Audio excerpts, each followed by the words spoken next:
Om Namo Bhagavate Vasudevaya. Hare Krishna, dear devotees, welcome to our ISKCON official YouTube channel. Today I am going to discuss Srimad Bhagavatam 10th Canto, 8th chapter, text 40 onwards. The king swapna etat utadeva maya king va madhyo bata buddhi moha atho amusyaiva mamarbhakasya jakasyan utpattika atma yoga. Mother Yashoda began to argue within herself, is this a dream or is it an illusory creation by the external energy? Has this been manifested by my own intelligence or is it some mystic power of my child? In the beginning of Srimad Bhagavatam, we have heard how Mohyanti Jat Surya, all are bewildered. So Mother Yashoda is also bewildered. So in the purport, Prabhupada Maharaj says that when Mother Yashoda saw this wonderful manifestation within the mouth of her child, she began to argue within herself about whether it was a dream. Then she considered, I am not dreaming because my eyes are open. I am actually seeing what is happening. I am not sleeping, nor am I dreaming. Then maybe this is an illusion created by Deva Maya. But that is also not possible. What business would the demigods have showing such things to me? I am an insignificant woman with no connection with the demigods. Why should they take the trouble to put me into Deva Maya? That also is not possible. Then Mother Yashoda considered whether the vision might be due to bewilderment. I am fit in health. I am not diseased. Why should there be any bewilderment? It is not possible with that my brain is damaged, since I am ordinarily quite fit to think. Then this vision must be due to some mystic power of my son, as predicted by Gargamuni. Thus he finally concluded that the vision was due to her son's activities and nothing else. In this way, Vishwanath Chakravarti Thakur in Sarata Darshanika says, Yashoda began to argue within herself about the cause of the vision. I am not dreaming because my eyes are wide open. Is this some illusion created by the demigods? Why should the demigods delude an insignificant person like me? Is it some mental derangement? No, because my mind is stable and in good working order. Thus, this vision must be due to some mystic power of my son, since Gargamuni said he would have qualities like Narayan. So, the next verse, it is said, verse 41, it is said that Atho Jathavan na vitarka gocharam cheto mana karma vachabhir anjasa jadasrayam jena jatha pratyate sudurbhibhavyam pranatasmi tatpadam.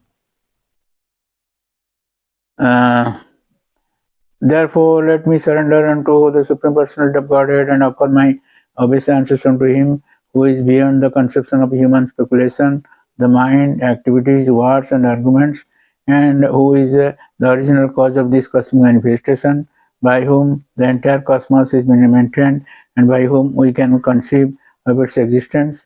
Let me simply offer my obeisances, for He is beyond my contemplation, speculation, and meditation. He is beyond all of my material activities. So in the purport, Prabhupada Maharaj says, one simply has to realize the greatness of the Supreme Personality of Godhead.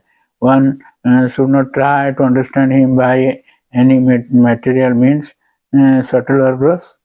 Mother Yashoda, being a simple woman, couldn't find out the real cause of the vision. Therefore, out of my maternal affection, she simply offered obeisances unto the Supreme Lord to protect her child. She could do nothing but offer obeisances to the Lord. It is said, Chindya Kaluje Bhava Natang Tarkana Jojet. This stated in Mahabharata, Bhishma Parva 5:22.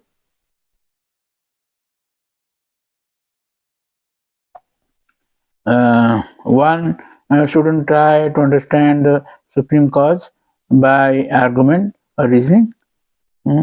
When we are beset by some problem for which we can find no reason, there is no alternative than to surrender to the Supreme Lord and offer Him our respectable obeisances, then our position will be secure.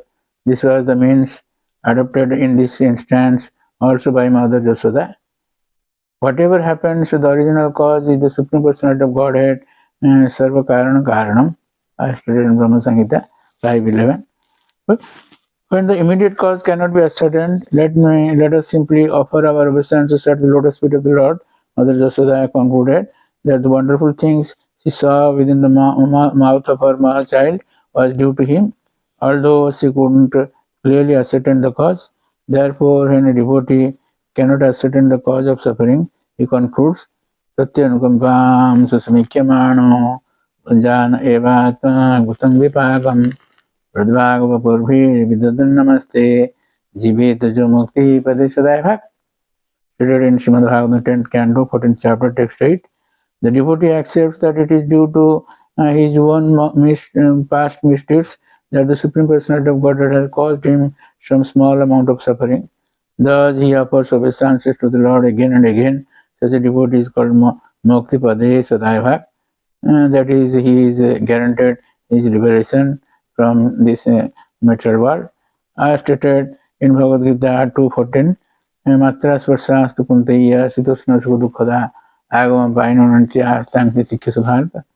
We should know that material of suffering due to the material body will come and go. Therefore, we must tolerate the suffering and proceed with discharging our duty as ordained by our spiritual master. So, Vishwanath Thakur says, Jasoda rejected the last reason after seeing her son's hunger, thirst, naughtiness, and innocence. Not finding any real cause of the vision, Jasoda simply offered respect to the lotus feet of the Supreme Lord, who is the ultimate cause of all things beyond our comprehension, and prayed for his protection. Jasoda prayed the Supreme Lord is the shelter of the visible universe. He creates the universe and is the visible cause of the universe, but he cannot be understood by persons like me. Let me simply offer my obeisance and respects to his lotus feet with my mind, intelligence, actions, and words. May he please remove all disturbances from my child. So, Sanatana Goswami and Brother Vaishnava Dushan says that taking shelter of the last option, she determined that he was the Lord. Giving up the conception of him as her son, she offered respect with devotion. She speaks of his greatness, considering his desire and Shakti, and seeing directly, suddenly, all together, the universe with cause and effect, not normally seen. Or considering the options, she couldn't decide and became confused. She then offered respect to Narayana. The Lord is not really understood by logic, by the mind, by results of karma, austerity, or physical actions, but is easily realized in truth by sadhana, jnana, and taking shelter of him. Because of him, I offer respect to his lotus feet, more conceivable than the universe, by being simultaneously visible and invisible, with qualities and without qualities. In this way, up to verse 45, this aspect is being stated. So I would like to stop here.